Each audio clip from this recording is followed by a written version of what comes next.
My girlfriend texted, "I'm moving in with my professor to focus on my studies. Don't be insecure." That was how my lunch break ended. Welcome to Anish Tales, and this is one of those stories where the insult is almost worse than the betrayal. I was 27. She was 25. We'd been together for 2.5 years. She was finishing her master's in psychology, and for the last 6 months, her thesis advisor had started showing up in our relationship way too often. He was 48, married, tenured. The kind of guy she described as brilliant and misunderstood, and once with a straight face, distinguished. There were late dinners to discuss research, weekend conferences that somehow only the two of them attended, emergency consultations that required her to get dressed up. Every time I raised an eyebrow, I got the same response. "He's my professor. He's married." "You're being ridiculous. Don't make this weird." So eventually, I stopped arguing and started paying attention. Her phone started angling away from me. Study sessions came back smelling like expensive cologne and wine bars. The whole thing had that polished, academic excuse over it, but underneath, it felt cheap. Then 3 days before that text, she asked me to co-sign a lease for her. She said she found a studio apartment near campus where she could finish her thesis in peace. Rent was affordable, but her credit wasn't great, so she needed me to guarantee it. I told her I'd think about it, because co-signing a lease is not a casual favor. That can wreck your credit if the other person decides to set your life on fire. Then Thursday came. I'm sitting in my car on lunch, eating a terrible turkey sandwich, and I get this message. She decided to move in with him for a while. Purely academic. His guest house would help her focus. Don't be insecure. It was a career opportunity. Love you. Love you. That part almost made me laugh. I read it 4 times because my brain genuinely rejected it the first few rounds, not the affair part. By then, I was already suspicious. What got me was the confidence. She really thought this was something a sane person could just announce, like a schedule change. At that point, this was no longer about jealousy, so I pulled up the lease she'd emailed me. The address was right there. I looked it up on the county assessor's site, which is public, free, very easy, took maybe 20 minutes. The studio apartment near campus was not a studio. It was a 2-bedroom condo in a nicer neighborhood, owned by her professor and his wife. That was the moment everything locked into place. She wasn't moving into some guest house to focus on her studies.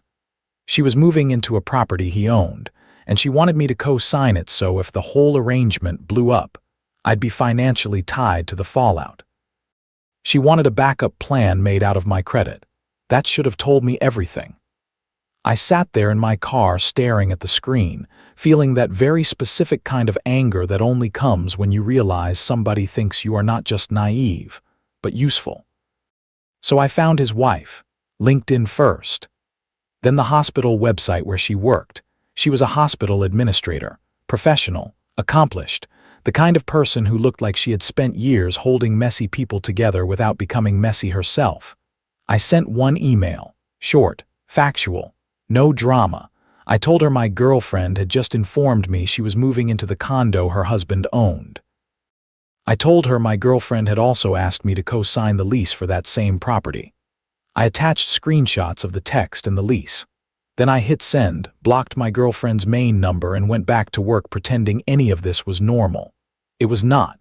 Within 24 hours, the wife replied. 2 lines. Calm, professional. Thank you for bringing this to my attention. I'm sorry you're dealing with this too. That was it. No panic. No begging. No denial. Just the kind of response that tells you the person on the other end already suspects more than they've ever said out loud. Friday night, my girlfriend came through my apartment door using her key while I was making dinner. She looked furious. Red face, shaking, eyes wild. "What did you do?" I was making carbonara. I said, "Pasta, want some?" She did not appreciate that. She demanded to know whether I had contacted his wife. I said yes. She asked if I had any idea what I'd done. I told her I had informed a woman that her husband was apparently sleeping with his graduate student and trying to install her in their condo. Then she did what people like this always do. She tried to make me argue with the least important detail. "We weren't sleeping together."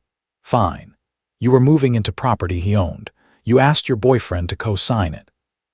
You told that boyfriend not to be insecure. Pick whichever part you want to defend. None of them help you. Then came the tears. Full performance. Mascara, shaking voice, the whole thing. I had ruined everything.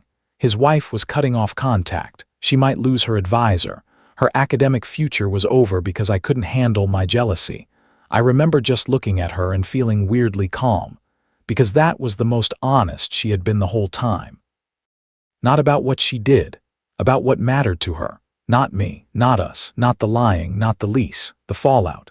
I told her she had tried to use me as a financial safety net while she moved in with another man. Married or not, physical or not, that part was undeniable. The lie was undeniable. The setup was undeniable. Then I told her to leave her key on the counter and get out. She tried one softer pass after that, said she got confused. Said he made her feel brilliant, said he saw something in her. Said maybe it hadn't become physical until recently, like that was supposed to soften anything. It didn't. Then she flipped. Suddenly I was controlling, jealous, pathetic, threatened by her intelligence. I let her finish. When she ran out of things to call me, I pointed at the counter and said, "Key." She threw it at my head, missed, and left.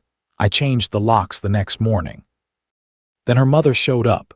She wanted to talk about what I had done to her daughter, how I had humiliated her, how I had destroyed her academic future out of spite. I told her the truth. Her daughter had been involved with a married professor and tried to get me to co-sign a lease on his property without telling me who owned it. If nothing improper had happened, great. Then the investigation should clear everyone right up. She stopped me. What investigation? That was how I found out my email to the wife had not stayed in the marriage. It had gone to the university too. And apparently the university had rules about faculty sleeping with graduate students and setting them up in off-campus property. Strange. Her mother went pale and left. A few days later, the professor's wife asked if I would meet her for coffee. I almost said no. The whole thing already felt like enough. But I agreed. She was exactly what I expected. Composed, polished, exhausted in a way good concealer can't hide. She thanked me, not dramatically, just directly. Then she told me something that shifted the whole story again. This was not his first time, not the first suspicious student, not the first boundary issue, just the first time she had concrete proof she couldn't explain away.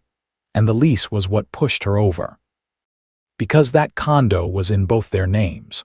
Her husband was not just having an affair with a student. He was moving that student into marital property and somehow arranging for somebody else to carry the financial risk if it went bad. The layers of arrogance in that plan were honestly impressive. She also told me my ex had called her screaming, blaming her for ruining her life. That sounded right. By then, the university review was moving fast. The professor got pulled from teaching. His name disappeared from the department website. Graduate students were reassigned. Rumors started flying. My ex lost her advisor and got dropped into academic limbo, and that still wasn't enough for her family to accept that maybe she had caused this. Her brother showed up at my building first. He was there for money. Apparently she had told him she deserved a security deposit back from my place. The problem was she had never paid one, never paid rent either. She just slowly started staying over until she basically lived there. None of it was formal. None of it gave her a claim to anything. When I told him that, he got aggressive and stepped into my space. Said she was broke because of what I did.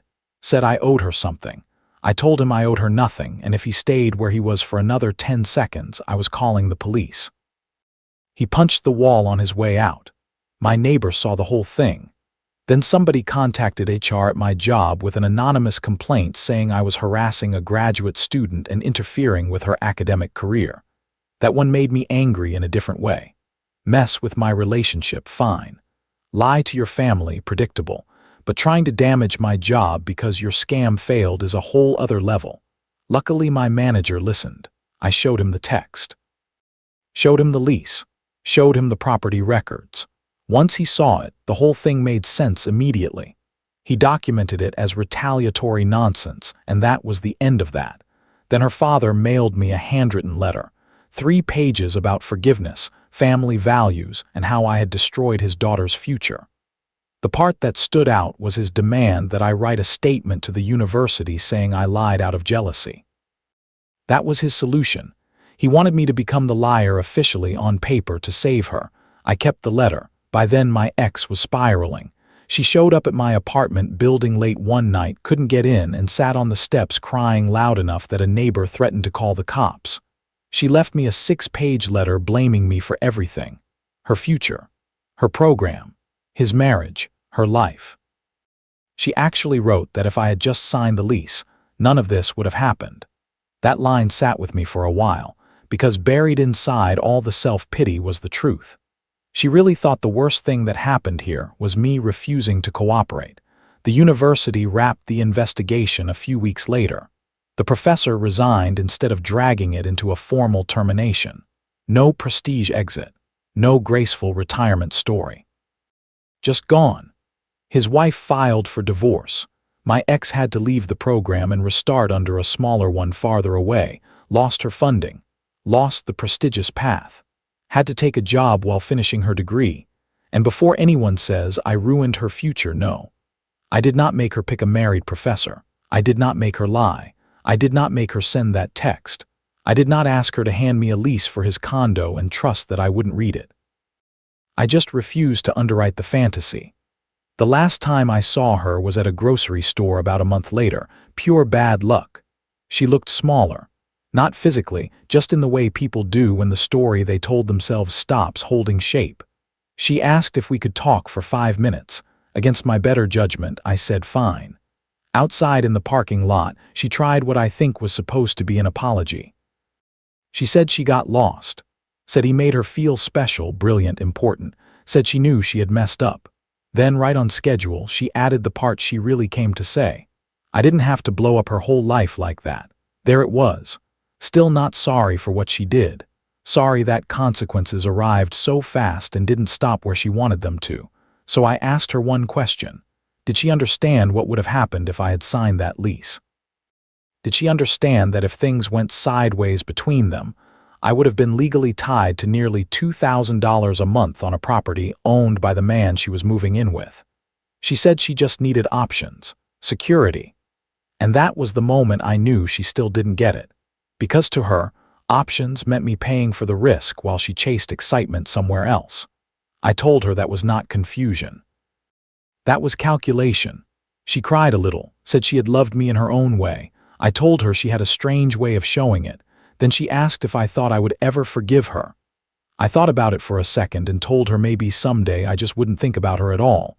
That was the most honest answer I had. We went separate ways after that. I haven't seen her since. Therapy has helped. Work is steady. I even got a small promotion. I tried dating apps for about 2 weeks, realized I was reading every message like it might be a legal trap and deleted them. Maybe later. The professor took some smaller job in the middle of nowhere from what I hear. Academic exile. His ex-wife is doing fine. Better than fine, actually. We still get coffee sometimes, which is weird when I say it out loud, but she's good people. And my ex is back with her parents, commuting, working, still telling people I destroyed everything. Maybe she believes that. Some people have to. A couple things this taught me. When somebody tells you not to be insecure before you've even reacted, they already know what they're doing looks wrong. And if a person tries to turn your stability into their escape plan, that is not love. That is logistics.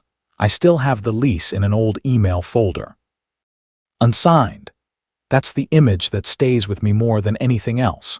Not her text, not her tears, not the parking lot apology. Just that lease sitting there, waiting for me to ruin my own life for someone who had already moved on in her head. Would you have sent that email to the wife, or just walked away and let them bury it? And if somebody asks you to bankroll the lie they're telling you, how much of the relationship was ever real in the first place?